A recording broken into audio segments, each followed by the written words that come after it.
Welcome to Pod Save America. I'm Dan Pfeiffer. I am not Jon Favreau. I am Tommy Vietor, subbing in today because, Dan, we got some news. We're going to break this news right here and now. I got permission. So I got permission to tell what's going on, which is that Jon called me at about 10:30 last night and said, hey, I think Emily's water broke. We're headed to the hospital. Can I drop Leo off at your house? And I resisted the urge to say, you think. I was just going to say, yes. They're at the hospital now. There's no baby yet, but I can report to our listeners that Leo is snuggling with Hannah comfortably and that I have taken an epidural in solidarity. So that's where we're at.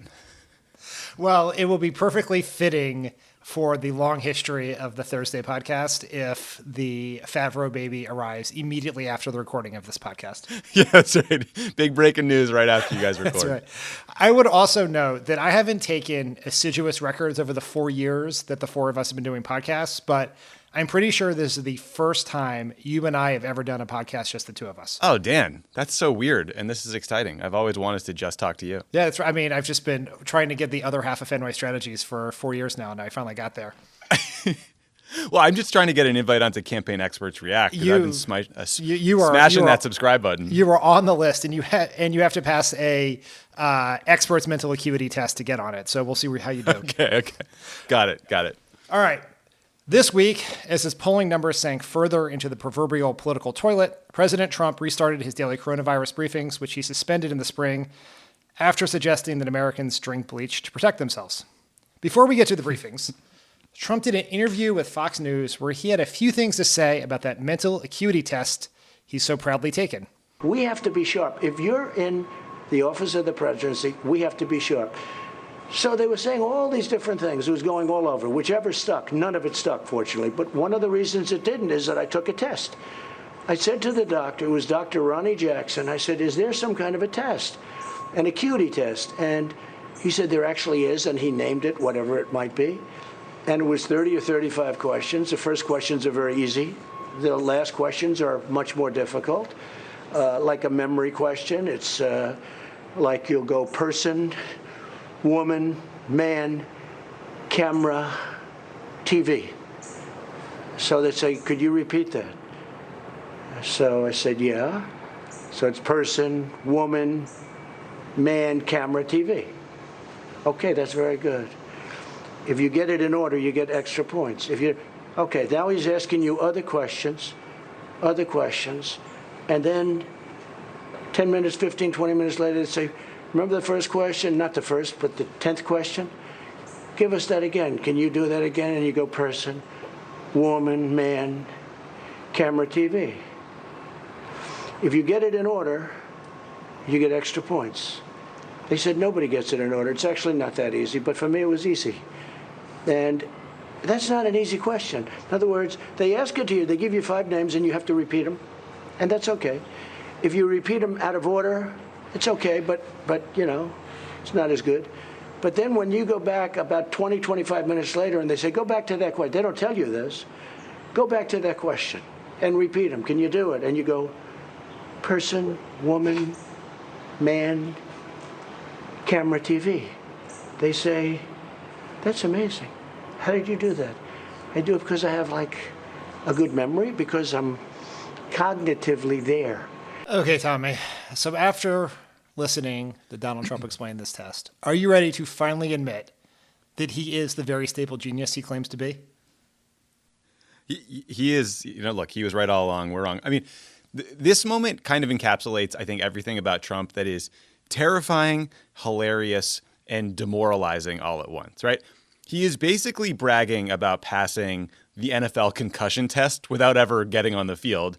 And he somehow thinks that sounding like a say is the way to make an argument that Joe Biden is in cognitive decline, right? And so for all of us, like, it is just self-evident that he's a blithering idiot, but somehow 40% of the country is going to love it because Fox News trots out the Geraldo Rivera of TV doctors to tell us he's a genius. It's just one of those moments where his stupidity is laid bare for the world to see, and half of the country still won't. And it makes you apoplectic that this man is in charge. But whatever, here we are.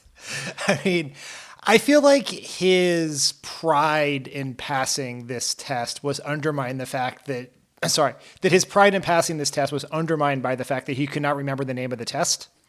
Yeah, that's right. I mean, it's so like it is like, you're right. It does, like, it's a real window into just Donald Trump's mind, which is he is clearly incredibly proud of, quote unquote, passing this test. It's perhaps the only test he's ever passed. And he is unable to even acknowledge or accept the idea that this is not the Mensa entrance exam. This is not the application for a Rhodes Scholarship. It is essentially the test they give people to see if they have dementia or potentially Alzheimer's. That's what it is. And that's a test he's passed. And he treats it like it is he treats it as if it's a way to demonstrate that he has the ability to be president, not just to remember 5 things in a row. And thinking that this exam is worthy of being president of the United States is sort of like passing a field sobriety test and thinking it qualifies you to be the number 1 draft pick in the NFL. It's just an absurd sense of how he glorifies the basic minimum success. And I would also note that he sort of explained that this was Dr. Ronnie Jackson who gave it to him, and Dr. Ronnie Jackson left the White House years ago to then run a horribly offensive and deeply disappointing campaign for Congress. So this isn't even a recent mental acuity test. Yeah, I mean, he didn't get into Mensa. He basically, it's like that commercial where you can get into an art school if you draw a turtle with a pirate hat on. I mean, it's like he just doesn't seem to understand that even discussing this once is a self-own. The way you prove that you are all cognitively there is you don't talk about your cognitive tests. You just kind of move on. The only rule of being cognitively fit is not having to defend whether you're cognitively fit. Yeah, I think that's right. Okay, back to business or something. So far, Trump has held 2 briefings, and while he's no longer telling Americans to chug disinfectant, here's what he did say this past week. He lied about the U.S. coronavirus mortality rate and spread misinformation about the ability of children to transmit the coronavirus, as well as offering well wishes to the woman accused of helping Jeffrey Epstein in the sexual trafficking of minors. But despite that, the news media was quite excited about a, quote, change in tone that they're seeing from the president. Our friends at The Daily Show did a little compilation that we'd like to play for you. President Trump is dramatically changing his tone and strategy. Tonight, the president took the podium alone, bringing in a shift in tone. Striking a much more serious and measured tone. Perhaps a bit more reserved version of President Trump. A different tone coming from the president today. For the first time, presented a rather sober view of this pandemic. The president at times was offering a more sobering analysis. The president actually sang in a very somber way. He was solo, it was shorter, he had a really different tone. What stands out to me here is the change in tone. Tommy, before we get to what I'm sure will be a very spirited discussion of the tone, I wanted to ask you about whether you think about the return of the briefings themselves and what you think this says about whether Trump is acknowledging either the change in the virus since he got rid of these briefings, or at least the change in his political standing. Yeah. So, Dan, just one quick note, just for my worldos out there. We also learned this week that Trump asked his ambassador to the UK to lobby British officials to get the British Open at his golf course and then denied it at one of these briefings. So, we're just full on lies, propaganda, corruption. It's all happening at once. But back to the briefings itself. So, his advisors aren't good. They're not good at politics, but they're able to turn on a television. So they know that the coronavirus news is all consuming. They reportedly showed Trump a bunch of polling that proved that his numbers around the handling of the pandemic are catastrophically bad. I do think that's probably why you've seen some course corrections in terms of him wearing a mask publicly. Look, it's significant, right? Normally he doesn't learn or change in any way.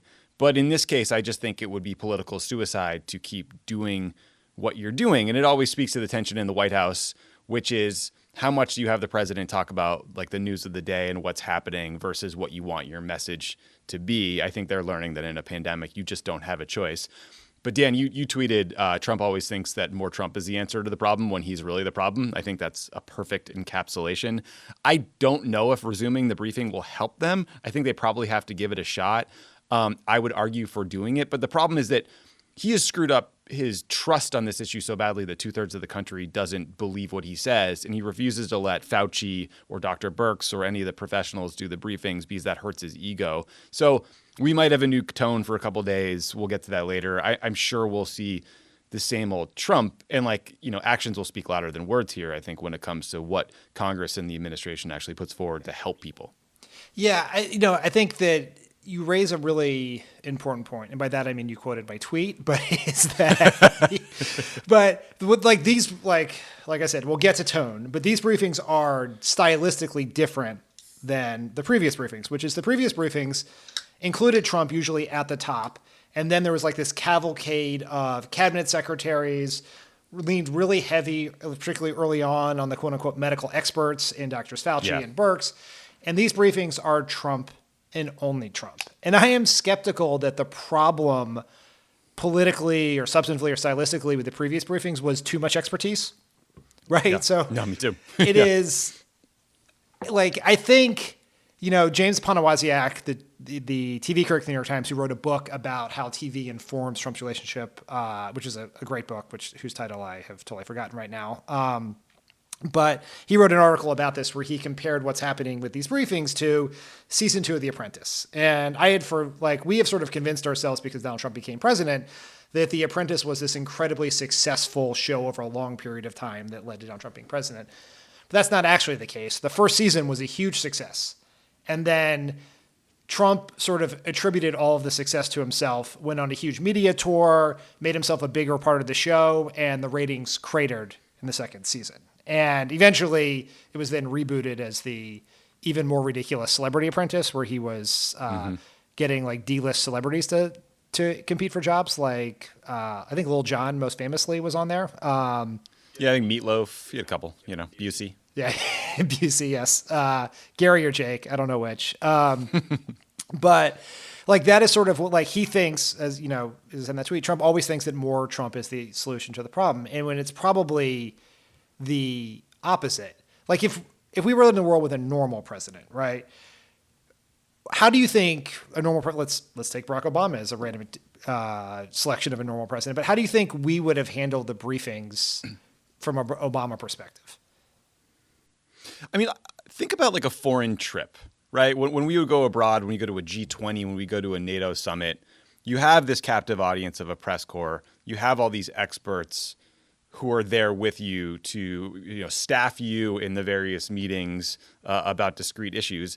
What you do in those cases is you have your expert on China or the economy brief for you, because the president should have better things to do than spend an hour every single day at the podium. At some point, you need to take questions from the press. You need to give speeches. But in terms of the White House briefing component, I would just have these experts out there every day providing factual information and trying to create a cadence where people felt like they trusted information from the White House again. At the same time, I would want the president doing events with first responders. I would want him visiting with doctors. I would want him welcoming into the Oval Office people who have fully recovered from COVID to show that there's sort of a light at the end of this tunnel. There's a million different ways you can have him out on these issues that isn't taking a grab bag of questions from the press, half of which are going to be about things you don't want to talk to. So tactically, maybe it's the only thing they can do, but it's still not the best way to approach it, I don't think. Yeah, the most strategic way of thinking about this from Trump, and like you said, neither he nor his team are particularly strategic in any way, shape, or form, but is the best chance for Trump to get reelected is to get the virus under control. The best way for the virus to get under control is for Americans to change behavior. And so you would need to put someone who was trusted by Americans to give them advice. So you would pretty much do this briefing with Dr. Fauci every single day. It would probably be covered live on television every single day. because Dr. Fauci is trusted by overwhelming majorities of Americans. He has bipartisan trust. And if he was telling people to wear masks, to socially distance, to stay out of bars, to not gather with people outside of your household for, indoors, that would have the potential to change behavior. And therefore, Trump would sort of lie back. It's often true that the best thing that Trump could do to improve his political position would be to just shut up, because he has become so polarizing and, as you point out, so distrusted on coronavirus that he has the opposite effect, right? He's incapable of telling people good information clearly. And when he speaks, it often drives people in the wrong direction. Both it takes, his base, which are the people that have been weaponized against this, and moves them in the wrong direction. And in a pandemic where in a pandemic where we are only sort of as strong as our weakest link, you need everyone in there. But they're incapable of that. Like, that has been always how Trump has responded to these things, is just more Trump. Yeah. Now, we spend a lot of time dunking on the media. And, as that Daily Show clip showed, a lot of them sort of fell hook, line, and sinker for the idea that Trump has a new tone and is newly engaged in the coronavirus. Like, that is the spin the Trump team has been giving to the press, that, yeah, sure, maybe he had downplayed it before and was against masks and, as the Washington Post reported over the weekend, bored with the coronavirus, but now he's engaged and he has this new tone. And so first I want to ask, why do you think so many members in the media sort of have, fallen for this trick? Or is it a trick? Is it a new tone of sorts? I mean, right. Suggesting Trump had a new tone at the briefing can get you murdered via quote tweet. So I will tread lightly here. But like there is a charitable version of that description, which is basically Trump didn't go out and do an hour and a half long briefing that it was ranting and raving and included like 5-minute diatribes about how the military ran out of bullets until he came along, right? Like, that was the version of this we were seeing in April. He didn't say inject some bleach into your body. He said the obvious, which is that, COVID will probably get worse before it gets better. And while that is the lowest bar humanly possible, when people say like how he's talking about COVID has changed, I think that's what they're talking about. It was shorter. It was sort of subdued. But those descriptions are all relative to a 30-minute snapshot in time, and I doubt it will stay that way. I think the problem for Trump is it's too little too late. Telling everyone to wear masks 3 to 4 months ago might have meaningfully slowed the spread of the virus. It might have saved a lot of lives. If he had tweeted, be safe, care for your neighbors, take care of your children, instead of liberate Michigan, right? We might have prevented this response from becoming partisan. So he's again, like you said, like, not doing the obvious easy thing, which is just have Fauci do the briefings, but he's not as embarrassingly terrible as he was at one point. So I think that the delta between those two gets shorthanded as new tone. It's just, we've seen these little snapshots in day or two moments of what seems like contrition from him, but they never, ever, ever stick. And I think that's what drives people crazy. Yeah, I think if we're going to be fair to the media, which we always strive to do here at Pod Save America, is that I think for the overwhelming majority of the media, if you ignore some tweets and some brief clips on cable, the idea that Trump has a new tone and a new level of engagement is treated with a pretty heavy degree of skepticism, right? It's like dripping out of these stories because he's done this 1,000 times.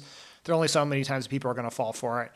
The fact that some people in the media still go to it, I think speaks to a couple of different things. One is there is it's the larger both sides narrative that the media loves, which is you would rather be balanced than accurate. And any opportunity you have to say something positive about Trump sort of helps get you your both sides quota for the month. And so people leap to that. And I think second is, the media, like the rest of us, are, we have family members at risk of COVID. We know people who have gotten sick or died from COVID. If you're in the media, you're deeply worried about your financial situation because of the hit the coronavirus related recession has had on advertising and everything. And so I think there is sometimes this thirst for a normal president. Like, we need him. Like, we actually need Trump to succeed here as a country. And so you can sort of see some like yearning in the media for it. I think is his tone different? I think that's sort of it's a cheap way that the media sort of does it. And it's like defaulting to optics, which, we obviously scream about all the time. But I think what is different, at least in 2 briefings, is that he didn't take the bait, right? He took these questions. The reporters asked him, about things other than the coronavirus. And instead of launching into a diatribe, like he got a question about Chicago Mayor Lori Lightfoot's response to his proposal to use federal troops to invade Chicago. And instead of, he answered in an incredibly stupid and pretty offensive way, but not his usual stupid and offensive way. And so he's getting credit for that. Whether that will stick for several days, I do not know. And then I think the other mistake the media makes is sort of treating this briefing as something that happens in a vacuum, because that's not how people consume it, right? Like, it's hard for me to imagine there's some audience of people who watch that 30-minute briefing and then consume no other Trump content for the rest of the day.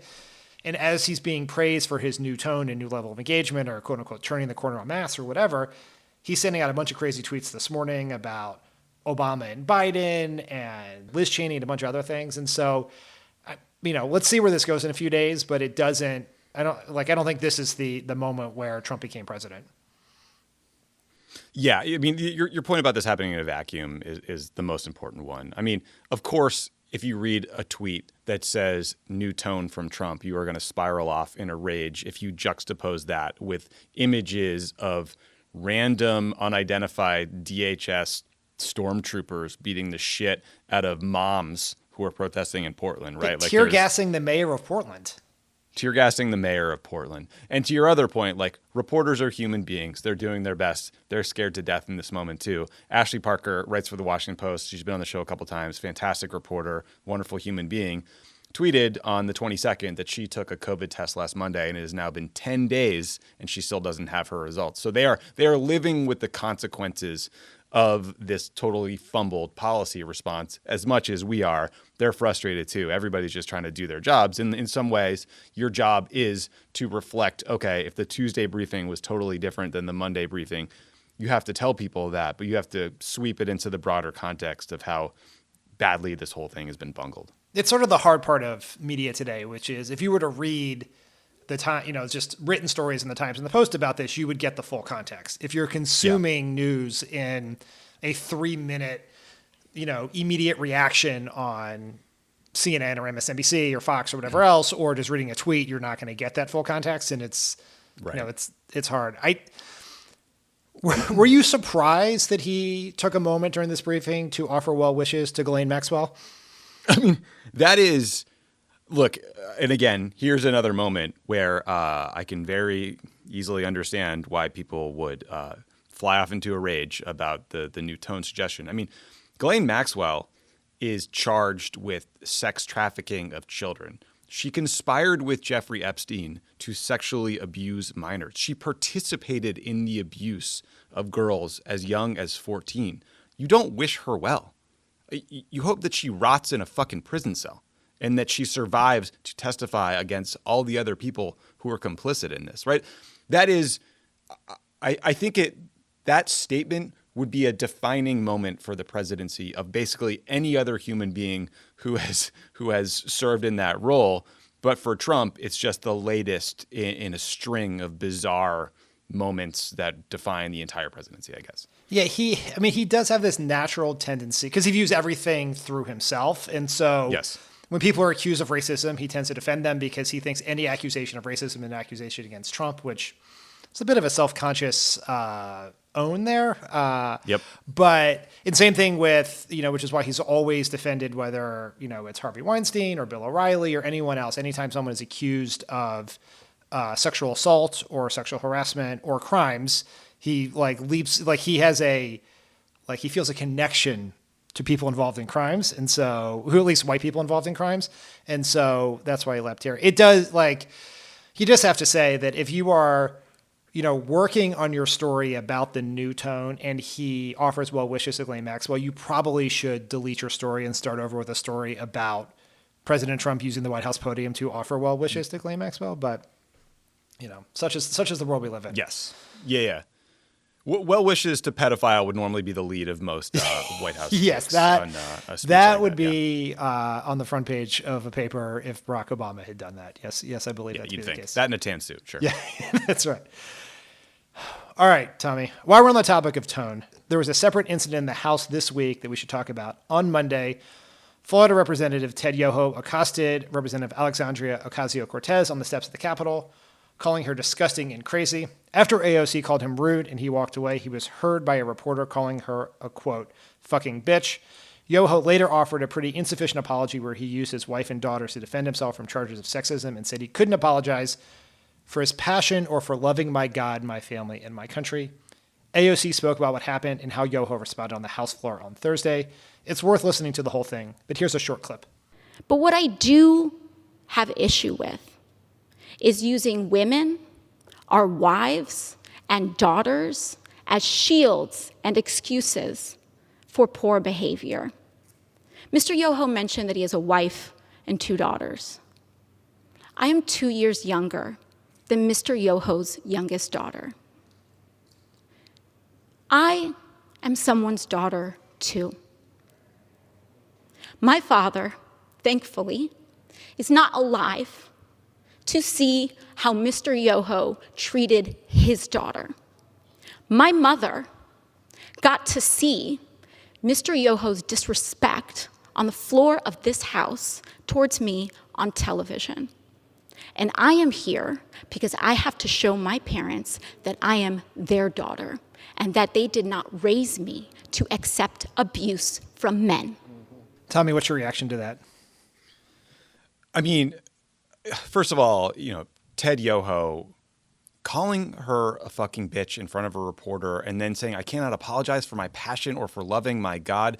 It is such a disgraceful, cynical, cowardly, pathetic excuse for an apology. I couldn't believe it. I mean, look, misogyny is not new. It is not new in Congress. It is not new in Washington, D.C. Misogyny is not a Republican problem. It is an American problem. That said, I mean, the kind of treatment and dehumanization that AOC and a lot of the younger members of Congress, women of color mostly, have endured is disgraceful. I mean, a Republican super PAC ran an ad that starts by burning a photo of AOC's face to reveal a pile of human skulls in Cambodia, right? Trump told the squad to go back to where they came from, I guess forgetting that they are American citizens. Rudy Giuliani this week tweeted a photo that was taken 4 years before Ilhan Omar was born and claimed that it was a picture of her at an al-Qaeda training camp. Before that, Susan Rice was the preferred Fox News target, right? Like, this doesn't happen by accident. They are targeted because of their gender, their race, and the goal is to dehumanize them. That makes people like Ted Yoho feel okay threatening them, calling them names, delegitimizing them. And so, like, Trump didn't create this problem, but when you have a man in the Oval Office bragging about sexual assault, it certainly makes them all think they can get away with these kinds of comments with impunity. So good for her for calling this shit out. I highly recommend everyone watch the full 9-minute speech. It was powerful. I think she delivered it without any notes. I mean, it was just like searing, personal. Hopefully it leads to some introspection from Yoho and some of these others who like to hide behind the fact that they're fathers and husbands and all this nonsense, but treat others with such disrespect. But it was incredibly impressive. Yeah, I mean, AOC is one of the most powerful, eloquent messengers in people in all of American life, and I thought she responded to that in an incredibly powerful way. And I think, and you're right, that this is part of a larger pattern of the dehumanization of people of color and women of color in particular that comes directly from the Oval Office. Ted Yoho, who seems appropriately named, by the way, has been horrible long before Donald Trump was in office, but Trump's behavior and his rhetoric, sets a standard for not just for the Republican Party, for the American people. And it's important for people to stand up and push back against it. And, AOC did it in as powerful way as possible. And I would encourage people to share the speech, clips of the speech with people in their network, because I think it is helpful to hear the way how she responded to it as so many Americans deal with this. Yeah, agreed. Okay, so we've known for a long time that the initial coronavirus stimulus bill wouldn't be enough to get us through this crisis. That is why back in May, the House Democrats passed the HEROES Act, a $3 trillion piece of legislation that extended the $600 unemployment expansion, provided billions of dollars for state and local governments, and ramped up public health infrastructure, including testing. Since then, the Republicans have done basically squat. Mitch McConnell has even argued against doing anything at all. But on Thursday morning, the Republicans got a new tone. We finally got some movement from them. According to the Washington Post, the emerging GOP bill is expected to include a fresh round of $1,200 stimulus checks, a limited extension of enhanced unemployment insurance benefits, $70 billion for elementary and secondary schools, money for coronavirus testing and tracing, and of course, every Republican's favorite provision, legal liability protections for businesses. Ugh. Yeah, ugh is right. I think I would add one note to this is that half the money for schools in the bill is conditioned upon schools physically reopening in the fall, and there is no new money for states and localities. Tommy, I have to ask, do you think this seems sufficient, especially given the fact that we got news this morning that weekly unemployment claims were higher than expected and went up for the first time since the early days of the pandemic? No, and they are not fooling anyone with this bullshit. I mean, you can't bungle the pandemic response and then say to workers, look, I know you're out of work because we couldn't get our shit together and it's not even safe to leave your house, but we're going to gut the unemployment benefits we gave you earlier and then pass a bunch of liability waivers that allow your bosses to force you to go back to work and get sick. That is not going to fly, right? Republicans have embraced this false choice that we either reopen the economy or we deal with the pandemic. People understand that they are linked and they're just going to call them out on this bullshit. I think Democrats, like I've never seen the Democratic Party better positioned politically to pick a fight. Republicans want to cut the enhanced unemployment benefit to $400 a month. Democrats should fight like hell to keep it at $600 a week. And we should fight like hell to prevent these liability waivers for businesses. I mean, the New Yorker's Jane Mayer, who's a fantastic reporter, had a really important piece this week about how the Trump administration is already using the pandemic to just gut worker protections, gut OSHA, and help out big corporate donors. We can't let that happen. So my message to Democrats, pick a fight, right? Georgia Senator Kelly Loeffler, who is best known for dumping millions of dollars of stock after getting a pandemic briefing, is on TV saying she sees no need to extend federal unemployment insurance. This as 3.1 million Georgians, the state she represents, have filed for unemployment since March. Kelly Loeffler is worth $800 million. Her private plane cost $25 million. Let's make Kelly the face of this thing. And by the way, Dan, the moratorium on evictions that is protecting 12 million tenants from getting kicked out of their homes is about to expire as they're trying to gut these benefits. It is insane. It is completely insane to me that they're trying to do this. You make the case that Democrats should fight hard. I think there is this question for Democrats I'd be curious to get your take on, which is they obviously have a lot of leverage, and we'll talk in a second about what that leverage is, but there is a risk that if they push in one direction or they make a certain set of demands, that nothing gets done. How much does that concern you? It concerns me, but allow me to be Mitch McConnell for a minute. I will not allow that on this pod. You are not going to be Mitch McConnell here. I'm just a turtle in my shell. Oh, look at me. I think Democrats have all the leverage. I think 75% of the country is opposed to cutting the extra unemployment insurance. Trump owns the economy politically. He owns the pandemic response. I don't want us to do nothing, but I think doing something half-assed won't solve the problem, and it will, reduce people's faith in the government's ability to care. So I think a failed response hurts Mitch McConnell, who's up for re-election and terrified about his Senate majority slipping away. I think that, look, brinksmanship is scary and it sucks. I would do it here because I think there's a middle ground solution that we might get to that will both cost a ton of money, make future action harder, but not actually help people. And I kind of think that might be the worst possible scenario. Yeah, I mean, it is interesting, which is, this is always the battle for Democrats. It's between our sense of responsibility to doing the right thing, because we know that we are negotiating with plutocratic nihilists who, are to steal a phrase from a Christopher Nolan movie, are people who just want to see the world burn. Like that is how the modern Republican Party is. And if you care if the world burns, you enter into these negotiations somewhat limited. And McConnell has exploited that in many ways over many years. The thing that is interesting about this is that, as we've talked about on this podcast many times, there's a strong correlation between the strength of the economy on election day and the re-election prospects of incumbents.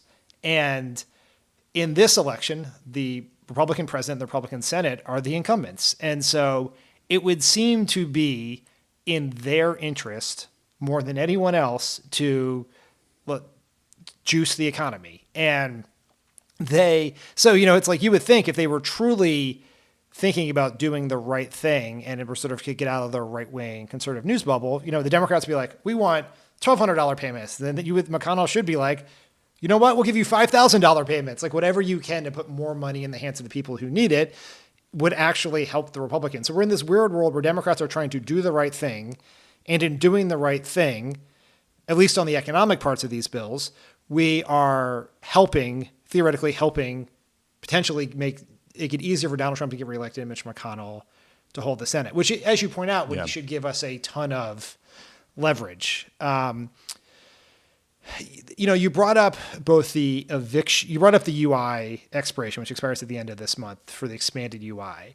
And all the timing from the Congressional tea leaf readers suggests that there's no way this bill is getting done before expanded UI expires. And many, many, many American families are just hanging on barely because of that expanded UI. The Republicans have expressed reservations and in some cases outright opposition to some sort of bridge, like an extension to get us between now and when this new bill comes. How important do you think that is? And why in God's name would they oppose such a thing? I don't know. I mean, I think they cling to this false notion that has been around for decades that the Republican Party is somehow the fiscally responsible side of the aisle, when we have all watched them pass tax cuts for their rich friends that have exploded the deficit. I mean, look, I don't know. It's a good question on the extension. I am terrified of a scenario where a week, 2 weeks, 3 weeks tick by and people have no money and they're starting to get evicted and things are going very badly for families. But I'm also very worried about a scenario where Republican leaders cut a deal that ends the cap on the deduction of state and local taxes because there's a very vocal group of mostly upper income individuals who are progressive as well lobbying for that. And then you have poultry workers who are forced to go back to work in unsafe conditions and have to pay for their own PPE and hand sanitizer. And you know what I mean? It's just like, I'm just really worried about those people and the neediest groups who are probably not getting heard or their unions have been gutted over decades. They don't have lobbyists fighting for them. And so that's why I just think I want Democrats to fight for a maximalist position when it comes to the expanded unemployment benefit and to ensure that we're not putting low-wage workers in a position where their bosses can say, you have to go back to work even though it's not safe, and if people die, you can't sue me. I think you're sort of seeing a version of that playing out with teachers as well, who are being, in some instances, forced or getting, hearing demands that they go back to work when nothing has been done to ensure safe working conditions. And I just think it's immoral. Yeah, this is the real challenge for Democrats, and we've been through this a gazillion times in the Obama years in terms of negotiating with congressional Republicans. Is like you're going to have this, like there's going to be debate around an extension, and the Republican opposition to the extension is a negotiating tactic right now, right? Which is they feel like if you do that, it turns the clock off, right? Yeah. But what they really want to do is get you. They put your position. Democratic position is keep it as it is at 600. Republican position is no extension. So they'll come back and say we'll extend it for 2 weeks or 3 weeks, but at $300 level, right? So we'll split the difference. But what the problem with that is it sets the new ceiling for when you negotiate it in the bigger bill. I think this is a very important juncture for Democrats to push very hard to not allow the Republicans to notch their first win in this fight over the extension. Another thing I just want to say about schools, which I think is important, which is the Republicans, as you point out, have gone from, sort of framing around that they're the, liberate Michigan, keep the economy open, to their big new wedge issue is schools and opening of schools. And Trump, at that briefing that was filled with new tones and well wishes, talked about how he said kids don't transmit the disease. That is not true. That's actually a dangerous piece of information. I think it's important that we correct, because, no one knows, because obviously this has only been around for a few months, but there is a large new study from South Korea that shows that children younger than 10 transmit to others much less than adults do. But the risk is not zero. And those between the ages of 10 and 19 can spread the virus at least as well as adults do. So what that says is that it's very complicated, and there is great risk in opening schools because, as you may know, there are a lot of people older than the age of 10 who go to school. And so they're giving it to teachers, and they're bringing it home to parents and grandparents and other people with comorbidities. And that's another thing Democrats are going to fight really hard for, which is these schools need money to prepare, but it cannot be contingent upon risking the health of your students, teachers, employees, and parents just to get that money. Right. Dan, I saw a stat that said 30% of teachers in the United States are over the age of 50, which puts them at considerable risk from COVID-19. How do we keep them safe? How do you force someone at risk to go back to school? I'm not a parent, but I certainly understand how profoundly parents need their kids back in school so they can go to work and they can make money. But it's incumbent on the government to make those jobs safe. This isn't the military. You didn't sign up to go to the fucking Marines. You're a teacher. Keep them safe. And then just last point on this unemployment insurance debate, Republicans are saying publicly that they want to gut the extra unemployment benefit, the $600 a week, because they think it's deterring people from going back to work. But that is the whole point. We want people home. We want people social distancing. The outbreak is worse now than it was the last time we passed a bill. Why would we increase incentives for people to reopen or resume work in ways that are not safe? And so this is an incredibly difficult negotiation. It's a hard problem. Democrats need to find a way to wrestle the mic away from new-tone Trump so that we can spell out that alternative governing strategy. Because I think if people are able to hear the Democratic side of this debate, it will make sense to them. They intuitively know that we have to deal with the virus and then we can get to the economic part of the problem. But they have to be heard first. That's right. Public opinion is incredibly on the side of Democrats here, whether it involves the expanded UI, the additional spending, the funding for state and local, the funding for schools, opening schools safely. It's all on the Democratic side. Yeah. Okay, before we wrap up here, I want to take a moment to talk about the latest from our Democratic nominee, Joe Biden. Earlier this week, Joe Biden rolled out the third part of his four-part Build Back Better plan to respond to the devastation brought on by the pandemic. This plan involves a $775 billion plan for providing help to caregivers and parents. Here are just a few of the things the plan calls for. Universal pre-K for 3 and 4-year-olds, credits to help people afford care for kids and the elderly, funding for the construction of new facilities, and eliminating wait lists that people are on for accessing home and community care through Medicaid. He would pay for this plan by rolling back tax breaks for real estate investors and boosting tax compliance among the very rich. This is yet another example of how Joe Biden is running as the most progressive nominee in presidential history. I want to get just your reaction, not just to this plan in particular, but to Biden's decision to offer such big progressive plans at a time in which he is leading in the polls by a large margin. I think this is smart. Look, it's a policy that I think would be welcomed by most Americans in a normal moment.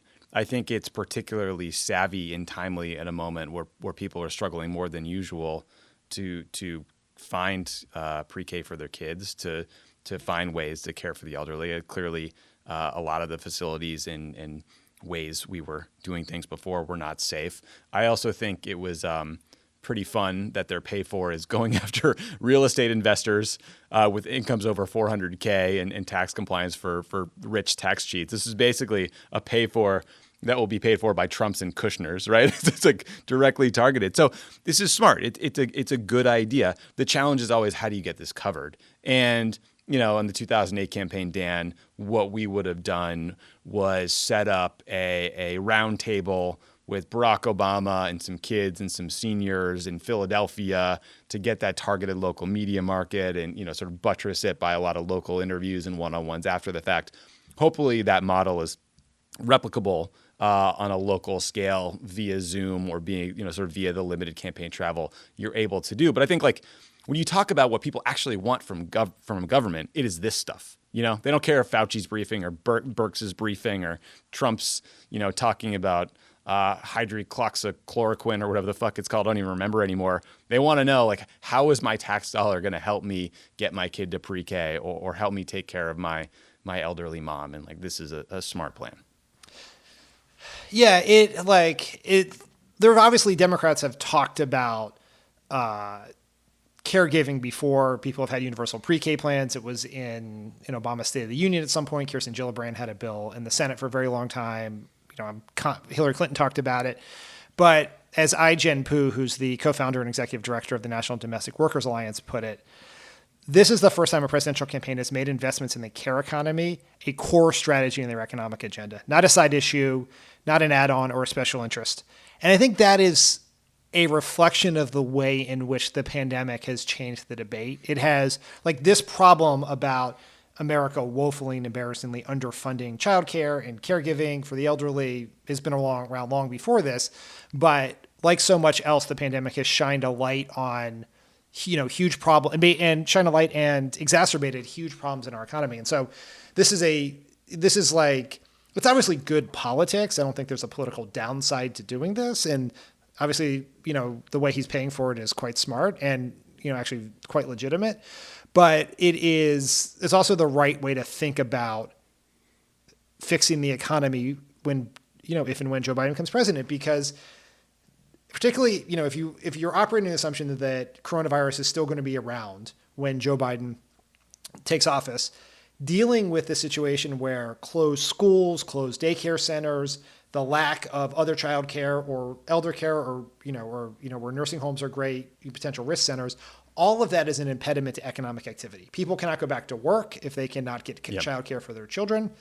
And so making it a part of your economic strategy is a substantive right thing to do. And doing the substantive right thing on the economy is always the best politics for all the reasons we just talked about how the economy drives political sentiment so strongly. I meant to ask Favreau this question last week when we talked about the climate part of his Build Back Better plan, but we never got around to it. And I was intending to ask him again this week, but since he's not here, I will ask you.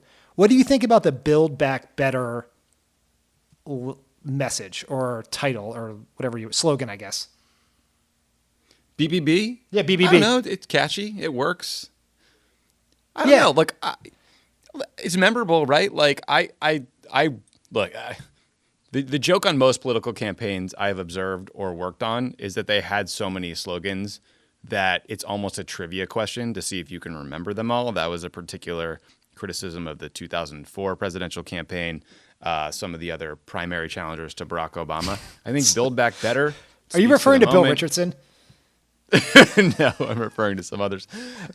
It speaks to the moment. Look, I don't know. Are any of these things valuable? Who knows? You can slap it on a bumper sticker. You can put it on a bus. You can easily make the candidate say it. I mean, my bar on these things is, does it sound incredibly forced when you have to insert it into a set of remarks about the policy topper of the day? In this case, I don't think it does. So I say roll with it. Yeah, I mean, like, we have been engaged over the many, many years in a gazillion discussions about slogans and how you title things. And I've been part of some of the worst titling things ever, like when we made the theme of the 2011 State of the Union, Win the Future, which none of us realized, and there were a lot of relatively smart people, none of us realized that abbreviated to WTF. So like they're always terrible. And like the New Deal is only a cool name in hindsight, right? At the time, it probably sounded cheesy. And I do think, like, I give credit to the Biden people because, one, I generally like alliteration, but just Build Back Better. Joe Biden, what's your plan? I want to build back what we've lost, and I want to do it better than before. So it's just like, sometimes it's like, just say the thing. Like, you don't get extra points for rhetorical flourish. And so I think it's great. Yeah, I mean, look, Kerry in 04 had a stronger America begins at home, a safer, stronger, more secure America, the real deal, the courage to do what's right for America. I think let America be America again. I think they were, we're ripping off Langston Hughes at some point. I mean, you can overthink these things. You can spend hours with whiteboards and name storms and blah, blah, blah, blah, blah. If people don't remember it, if the candidate doesn't want to use it, if it feels corny, it's not going to work. So Build Back Better, I like it. Roll with it, Joe. Yeah, I think that's right. The other thing I wanted to say was, you raised the issue of like how you communicate this in the pandemic. And this got coverage. Like I think he even received some television coverage, and I read some stories on it, and I like this in the research document that Jordan and Michael sent us for this. But the way to think about this, I think always is whenever in campaigns, when you're rolling out policy, is it's not, you want to get as much coverage as you can in the moment, just because you want more people to know more things. But the way to think about it is you are layering in a platform and a story that you're going to tell in paid messaging later on. So this will be, you will see you could see mail pieces, you can see digital advertising, you even see TV advertising that contrasts Joe Biden's Build Back Better plan, all the planks of it, with everything else. You can see advertising with testimonials from parents or caregivers or seniors about why Joe Biden is going to address their problem. And so it's not just like, did you get to do a roundtable in Philly today? It's how you use this data point to make your larger argument going forward. Yeah. I mean, look, I think the coronavirus has laid bare that a lot of the social safety net in America was not prepared for this moment, was not strong enough to begin with, and so that we need to fix that in the long term. I also think the Biden campaign probably listened to and internalized criticism that some of his early messaging that sounded like, hey, we're just going to go back to the Obama era and everything is going to be okay, did not resonate for a lot of people who felt left behind even during the Obama economy. So I do think Build Back Better speaks to that tension and to the moment of the coronavirus. Yeah, that's right. Tommy, thank you for filling in for Jon Favreau at the last minute because of unexpected events. And we are obviously thinking about John and Emily and wishing them all the best right now. And we'll talk to everyone next week. Yeah. I mean, look, Dan, I just want to tell everyone I'm in the office for the first time because I had to escape two barking dogs. And I'm sitting next to the Danorama, which we don't get to use, but it includes this creepy hand with your face on it. So I just wanted you to see that I'm thinking of you. We're thinking of John and Emily. The weird thing about someone going into labor in 2020 is you can literally text them as they're in bed. So everybody seems fine so far. But yeah, excited for them. Excited for baby Favreau. Thanks for having me on Thursday. All right. Bye, everyone. Tommy, every week in the housekeeping section, my favorite part is when John dramatically reads the Pod Save the World promos. But since we have you here today, I'll let you do it yourself. I don't even remember what I sent over. What usually happens with these is I send something stupid and then Jordan and Michael Martinez chill it out a little bit. But Ben and I had a great show. We had Matt Dusson, who is a national security advisor to Bernie Sanders, incredibly smart guy who's trying to think of all the ways to push for more progressive foreign policy. And then we also talked about the ways that everything Mike Pompeo, the Secretary of State, touches turns to shit. So check that one out. We got to do a Mike Pompeo and a poop emoji podcast cover art, which speaks to just how childish we are, but I also think it's worth letting everybody know how bad Mike is at his job before he runs for president, since he went to Iowa last week, Dan, on the State Department dime. I mean, sure, that makes complete sense. There's nothing else happening in the world. He probably has time to work in Iowa. Right, good point. This is hard to believe, but Sunday will be 100 days out from Election Day, and between now and then, we'll be up against structural problems that will make or break the election. On top of this pandemic, we're facing rampant voter suppression and disinformation, and in an election where we'll need every last vote. We can't afford to lose a single one. That's why this Sunday, Vote Save America is kicking off a week of action to fight back and make sure that every last vote is counted on Election Day. Check out votesaveamerica.com/everylastvote for all the details. We'll have a tool for you to request mail ballots, opportunities for you to call voters about voting by mail, and volunteer as a poll worker on Election Day. And we're launching a brand new fund with our friends at PowerPack to support aggressive on-the-ground efforts to mobilize marginalized communities that are frequently the targets of aggressive voter disenfranchisement efforts. Our week of action starts on Sunday. Once again, check everything out at votesaveamerica.com/everylastvote.